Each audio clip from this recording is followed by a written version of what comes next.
Salam sejahtera semua kepada para pendengar.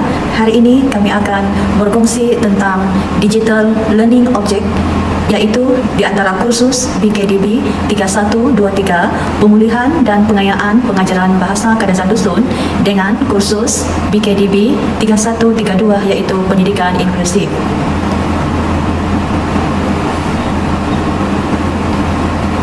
Dalam kursus ini, terdapat beberapa hasil pembelajaran yang kami rungkai bersama, iaitu untuk kursus BKDB 3123, HPK 1 adalah menjelaskan tentang konsep, objektif dan rasional pendidikan pemulihan dan pengayaan dalam bahasa Kadazan Dusun, kemudian mengenal pasti masalah pembelajaran lisan, membaca dan menulis bahasa Kadazan Dusun secara berkumpulan, memilih strategi pengajaran pemulihan dan pengayaan bahasa Kadazan Dusun yang berkesan dalam kelas biasa, menghasilkan bahan bantu belajar yang sesuai bagi sesi pengajaran pemulihan dan pengayaan bahasa Kadazan Dusun, dan seterusnya mengelola simulasi pengajaran mikro pemulihan dan pengayaan bahasa Kadazan Dusun.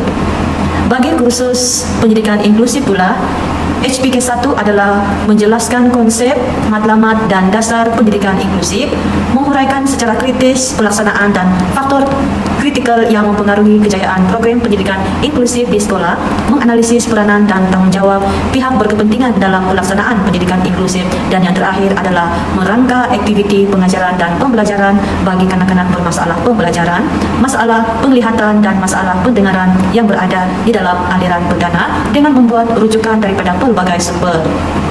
Bagi kedua-dua kursus ini, antara IQ yang terhasil adalah yang pertama, apakah faktor yang menyebabkan kemahiran asas membaca, menulis dan mengira gagal dikuasai oleh murid-murid?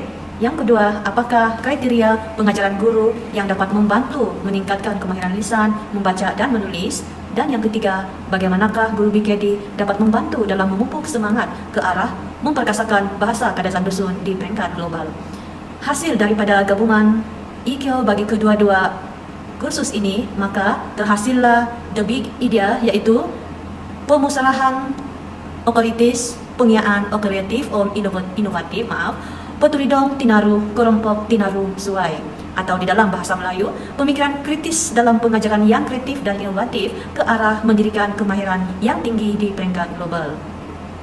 Mungkin ada persoalan yang timbul, bagaimanakah idea ini tercetus, iaitu hasil gabungan daripada kursus pendidikan inklusif dengan kursus pemulihan dan pengayaan mata pelajaran bahasa Kadazan Dusun.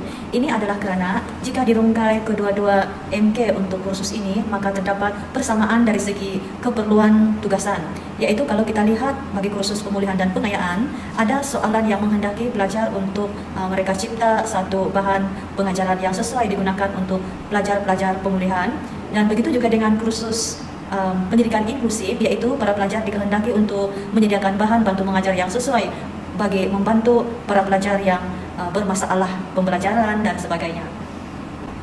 Ya, saya akan membentangkan model KPPB dalam kedua-dua kursus, iaitu kursus BKDB 3123 dan BKDB 3132. Model yang telah digunakan adalah model pembelajaran murid, kompetensi 6C, model reka bentuk pembelajaran 3I dan juga 3R. Saya akan mengungsikan pembelajaran bermakna yang pertama untuk kod kursus BKDB 3132 dan juga kod kursus BKDB 3123. Untuk hasilat pembelajaran, saya belajar menyediakan penulisan rancangan pengajaran individu bahasa Kadazan Dusun dengan menekankan komponen-komponen RPI ataupun rancangan pengajaran individu. Untuk kriteria pembelajaran, saya belajar menyediakan penulisan rancangan pengajaran individu bahasa Kadazan Dusun dengan menekankan komponen-komponen RPI. Dan ciri-ciri DLO pembelajaran bermakna yang pertama adalah 6C, iaitu Character, Collaboration, Communication, dan Critical Thinking. Yang kedua adalah 3R, iaitu Rigor, Relationship, dan Relevance. Dan yang ketiga adalah Engagement, Enhancement, dan Extension. Untuk elemen reka bentuk pembelajaran ada 4, iaitu amalan pedagogi, rakan pembelajaran, pemanfaatan digital, dan juga persekitaran pembelajaran. Dan model pembelajaran pelajar adalah belajar cara belajar, perhubungan, dan juga aspirasi. Untuk pembelajaran bermakna yang pertama ini, tugasan adalah untuk BKDB 3132, yaitu penulisan rancangan pengajaran individu, yaitu menghasilkan satu rancangan pembelajaran individu, yaitu melibatkan satu daripada tiga masalah pembelajaran yang telah dinyatakan, yaitu masalah pembelajaran, masalah pendengaran dan juga masalah penglihatan. Ini adalah hasil tugasan guru pelatih option bahasa Kadazan Dusun. Hasil tugasan ini boleh dilihat dalam Google Site yang akan kami kongsikan kepada sesiapa yang ingin melihat rancangan pengajaran individu dalam bahasa Kadazan Dusun. Seterusnya, pembelajaran bermakna yang kedua untuk kod kursus BKDB 3132 dan juga BKDB 3123.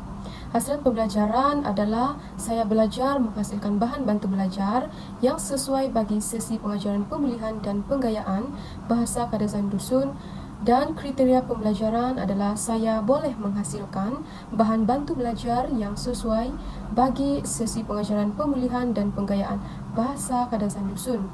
Untuk ciri-ciri DLO pembelajaran bermakna yang kedua ini adalah seperti yang telah saya nyatakan tadi, yaitu yang pertama 6C, yaitu character, collaboration, communication, critical thinking, dan 3R, rigor, relationship, relevance, dan 3E, engagement, enhancement, dan extension.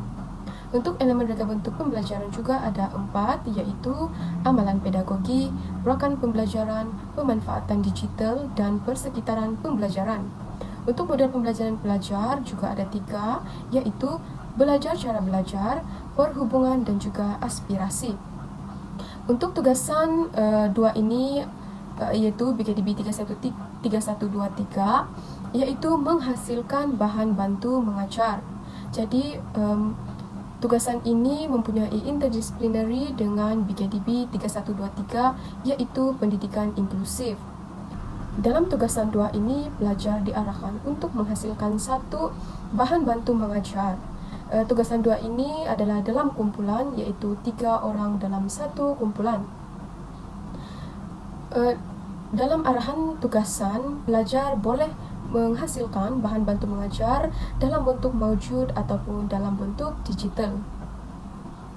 Dan ini adalah hasil tugasan ataupun hasil bahan bantu mengajar yang telah dihasilkan oleh pelajar-pelajar option bahasa Kadazan Dusun. Seterusnya, kita akan beralih kepada pembelajaran bermakna yang ketiga. Hasrat pembelajaran bagi pembelajaran bermakna yang ketiga adalah saya belajar mengenal pasti masalah pembelajaran lisan, membaca, dan menulis bahasa Kadazan Dusun secara berkumpulan. Bagi kriteria pembelajaran pula adalah saya boleh mengenal pasti pembelajaran lisan, membaca, dan menulis bahasa Kadazan Dusun secara berkumpulan. Dalam pelaksanaan tugasan bagi pembelajaran bermakna yang ketiga ini, terdapat beberapa ciri-ciri DLO yang terlibat. Antara yang terlibat bagi model kompetensi 6C adalah collaboration, communication, dan critical thinking. 3R dan 3I pula adalah rigor, relationship, relevance, engagement, enhancement, dan attention. Terdapat 4 elemen reka bentuk pembelajaran yang terlibat dalam pembelajaran bermakna yang ketiga ini, yaitu amalan pedagogi, rakan pembelajaran, pemanfaatan digital, dan persekitaran pembelajaran. Model pembelajaran pelajar pula adalah belajar cara belajar, perhubungan, dan aspirasi. Dan ini merupakan tugasan bagi pembelajaran bermakna yang keempat. Dalam tugasan ini, pelajar dikehendaki untuk menghasilkan pembentangan berkenaan dengan masalah pembelajaran lisan, membaca, dan menulis dalam bahasa Kadazan Dusun selama 15 menit. Pelajar dikehendaki untuk menganalisis masalah dalam pengajaran dan pembelajaran bahasa Kadazan Dusun melalui pemerhatian, pengalaman, atau melalui bacaan dalam kajian terdahulu. Setiap kumpulan perlu memilih satu masalah dalam kemahiran lisan, membaca, dan menulis.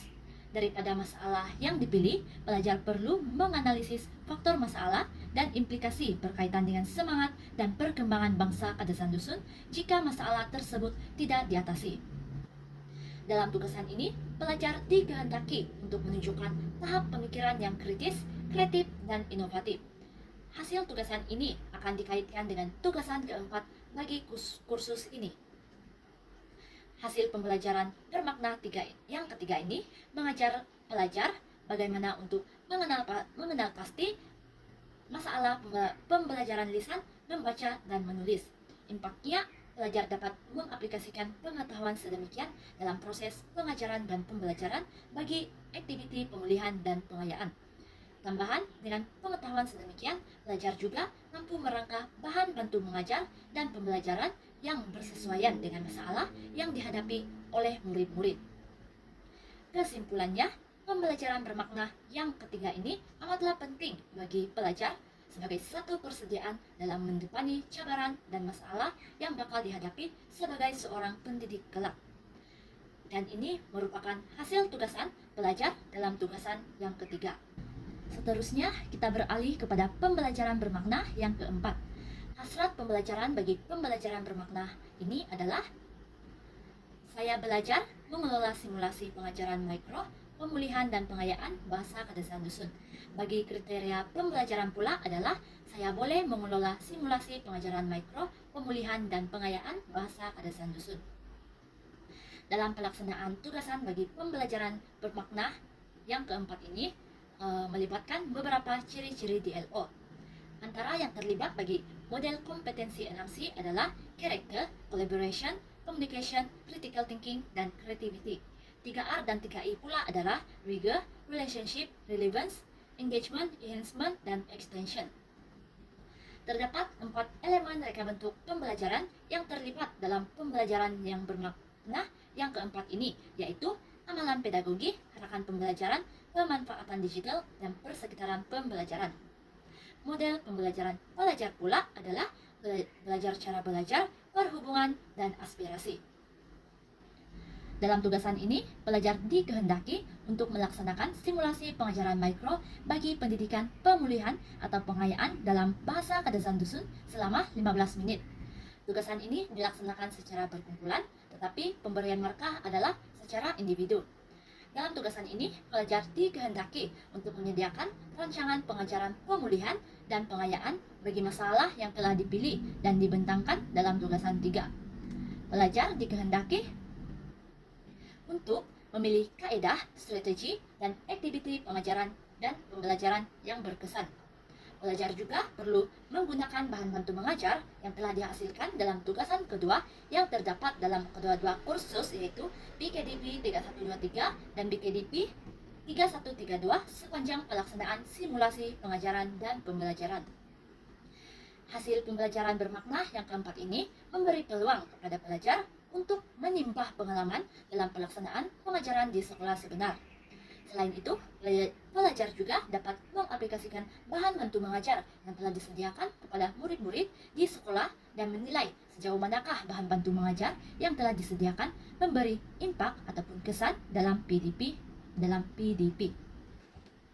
Kesimpulannya, pembelajaran bermakna yang keempat ini amatlah penting bagi pelajar sebagai satu persediaan dalam menghadapi pengajaran pada masa akan datang. Di sini, kita dapat melihat dokumentasi pelaksanaan simulasi yang telah dilaksanakan di Sekolah Kebangsaan Sodemon Keningau.